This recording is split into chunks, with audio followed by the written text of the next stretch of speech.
ધારી તાલુકાના ગોવિંદપુર ગામના ઘણા ખરા ખેડૂતોનો તુવેરનો પાક નિષ્ફળ થયો છે। ત્યારે મોંઘા ભાવનું બિયારણ, ખાતર, મજૂરી અને મહેનત પર પાણી ફરી વળ્યું છે। તુવેરનો પાક નિષ્ફળ જતા ખેડૂતો ચિંતિત થયા છે। ત્યારે શું છે ખેડૂતોની ચિંતા, જોઈએ આ ખાસ રિપોર્ટમાં। આ છે ધારી તાલુકાનું ગોવિંદપુર। આ ગામની વસ્તી મુખ્યત્વે ખેડૂતોની છે, જે ખેતીકામ અને પશુપાલન કરીને પોતાનું ગુજરાન ચલાવે છે। ત્યારે ગોવિંદપુરના આ સુખપર રોડ પર આવેલા ઘણા ખેડૂતો દ્વારા સારા વળતરની આશાએ તુવેરનું વાવેતર કરવામાં આવ્યું હતું। ખેડૂતો દ્વારા જે બિયારણ ખરીદવામાં આવ્યા તે નિધિ કંપનીનું 711 નંબરનું બિયારણ હતું, પરંતુ આ બિયારણ વાવ્યા બાદ તુવેરનો કોઈ પણ પ્રકારનો ફાલ છોડવામાં આવેલ ન હતો, જ્યારે આ ખેડૂતો પણ આશ્ચર્યચકિત થયા હતા।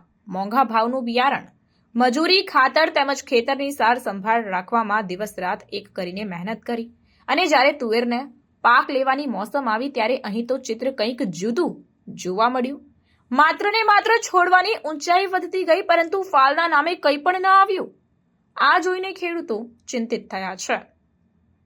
ગોવિંદપુરના તમામ ખેડૂતો દ્વારા જ્યાંથી બિયારણ ખરીદવામાં આવ્યું હતું તે કંપનીના મેનેજરને બોલાવીને આ બાબતની ફરિયાદ કરવામાં આવી। ત્યારે નિધિ બિયારણ કંપનીના મેનેજરના જણાવ્યા અનુસાર ક્યાંય ને ક્યાંય જમીનનો પ્રશ્ન હોઈ શકે, દવા કે બીજી કોઈ વસ્તુનો છંટકાવ કર્યો હોય તેમના હિસાબે પણ આ વસ્તુ બની શકે તેવો જવાબ આપ્યો હતો।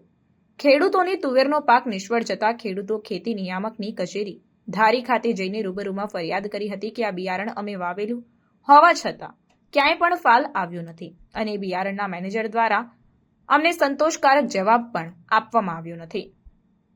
ગોવિંદપુરના ખેડૂતોનો તુવેરનો પાક નિષ્ફળ જવાથી ઘણા ખરા ખેડૂતો હવે ચિંતામાં મુકાયા છે।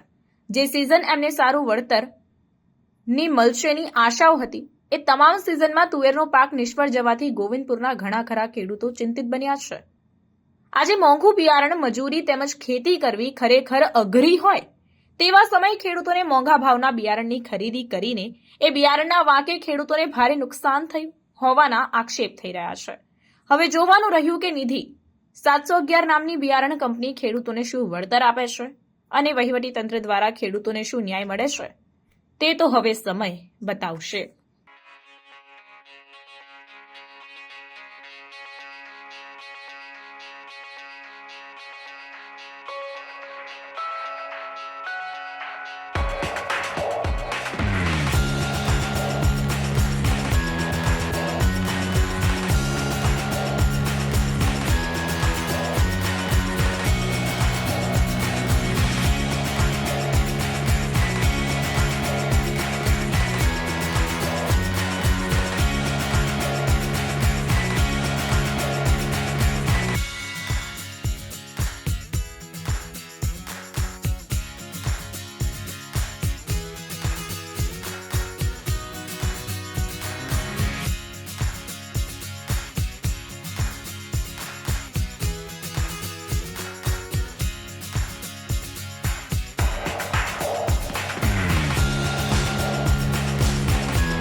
મારું નામ લાલજીભાઈ કુરજીભાઈ મામનપરા, ગામ ગોવિંદપુર, તાલુકો ધારી।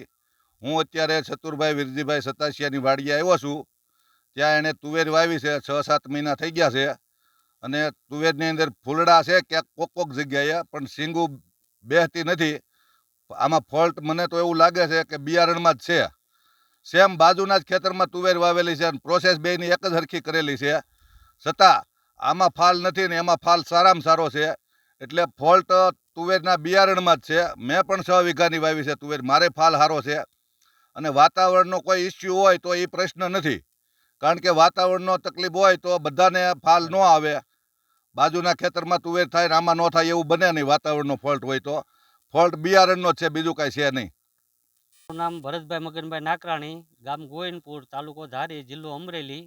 અમે આ નિધિ કંપનીમાં એલી તુવેર વાવી છે બધાએ, 100 ખેડૂત છે, એ કોઈને ફાલ બેહતો જ નથી ના। 6-7 મહિના પૂરા થવા આવ્યા, એ લોકો કંપનીના સાહેબો આવ્યા, એ એમ કહે છે કે વાતાવરણનો પ્રોબ્લેમ હોય બોલો। અને બાજુના જ પડામાં જે તુવેર ઊભી છે બીજી કંપનીની, એમાં સારામાં સારો ફાલ છે, વીઘે 30-30 મણ થાય એવો ફાલ છે। જેટલું એમાં ખાતર નાખ્યું એટલું જ આમાં નાખ્યું, એમાં દવા છાંટી એટલા પટામાં 3 વાર તો દવાના પટ માર્યા, તો આમાં ફાલ નથી। આનું કરવાનું શું? આમાં ખેડૂતને જ્યાં વળતર મળે છે, એવી માગણી છે ખેડૂતની કે કંપની આને વળતર આપે, પણ કંપનીવાળા કાંઈ ધ્યાન જ દેતા નથી। આમાં બિયારણ લીધું હતું 3000નું બિયારણ થયું હતું, 350નું કિલો પેકિંગ આવ્યું 1 કિલોનું, અને એવા વીઘે 1 કિલો જોઈએ 8 વીઘામાં 8 પેકિંગ એ વાવ્યા. વાહ ડીએપી ખાતર 7, 8, 10 હજારની દવા છાંટી, નીંદવાના પૈસા મજૂરીના, હવે તો દવા છાંટવાના પૈસા ના, અટાણા ઢોર સારી એવી દિશા બેઠી છે. તો ખેડૂતો કરે તો જાય ક્યાં? એટલે ખેડૂતનો એક જ પ્રશ્ન છે કે કંપની આનું વળતર ચૂકવે. અમારી માંગ એ જ છે બધા ખેડૂતોની. નિધિ કંપનીવાળા કે એમ કહે છે કે આ તમારે કે વાતાવરણને ગરીને હિસાબે તો આ બાજુના જ પડામાં તુવેરું બજીએ ઊભી છે, એ બધાને ફાલ હારામ હારો છે. અમારી વળતર મળે એવી માંગ છે બધાની. પૂર ગામમાં ધારી તાલુકાના ત્યાં તુવેરનો પાક નિષ્ફળ ગયો છે, શું કહેશો સાહેબ? આ તુવેરના ગોવિંદપુરની બાબતે, ગોવિંદપુર ગામમાં તુવેર પાકમાં કંઈ નિષ્ફળ ગયો છે એ બાબતે અત્રેની અમારી કચેરીમાં કોઈ રજૂઆત આવેલી નથી. સાહેબ, નિષ્ફળ જવાનું કારણ શું? નિષ્ફળ જવાના તો ઘણા બધા કારણો હોઈ શકે છે. ખાસ કરીને બિયારણની ગુણવત્તા, બિયારણની ગુણવત્તા એ મુખ્ય કારણ હોઈ શકે છે, પરંતુ વધુ ખ્યાલ ત્યારે આવે કે જ્યારે એ ફિલ્ડની ખેતરની સ્થળ તપાસ કરવામાં આવે. સર, બાજુના જ ખેતરમાં જ્યારે મબલક પાક થયો છે અને આ ખેતરમાં પાક નથી થયો, શું કહેશો? મેં અગાઉ કીધું એમ મુખ્ય બાબત બિયારણની ગુણવત્તાનો હોઈ શકે છે. જે બાજુવાળા છે એની બિયારણની ગુણવત્તા સારી હોઈ શકે, અને જે આ છે આપણું જે તમે કહો છો એ પ્રમાણે જે અસરગ્રસ્ત પાક છે તુવેરનો, તો ત્યાં બિયારણની ગુણવત્તા નબળી હોઈ શકે છે. સર, ક્યાંય ને ક્યાંય એવું લાગી રહ્યું છે કે ખેડૂતને નુકસાની ગઈ છે, તો શું આ બિયારણના હિસાબે હોઈ શકે કે પ્રતિકૂળ વાતાવરણ હોઈ શકે, શું હોઈ શકે સાહેબ? બિયારણની ગુણવત્તા બી હોઈ શકે, વાતાવરણની પ્રતિકૂળતા બી હોઈ શકે, સિંચાઈનો પ્રશ્ન બી હોઈ શકે, પણ આ તમામ બાબતો સ્થળ તપાસ કરવામાં આવે, તજજ્ઞ ટીમ દ્વારા સ્થળ તપાસ કરવામાં આવે તો જ કંઈક આ બાબતમાં વધુ વિશેષ કહી શકાય. મબલક તુવેરની ખેતી સારો પાક લેવા માટે શું કરવું જોઈએ સાહેબ? મબલક તુવેરનો પાક લેવો હોય તો એનો જે નિશ્ચિત સમય છે એ સમયે એનું વાવેતર કરવું જોઈએ, અને સારી ગુણવત્તાના બિયારણો વાપરવા જોઈએ, અને સારી તમે પાક માવજત આપો, અને જે રોગ જીવાતના નિયંત્રણ માટે સમયસર સારી જંતુનાશક દવાઓ અને અન્ય સામગ્રી તમે સમયસર અને સાચી ગુણવત્તા, સારી ગુણવત્તાવાળી વાપરો તો મબલક પાક મેળવી શકાય છે.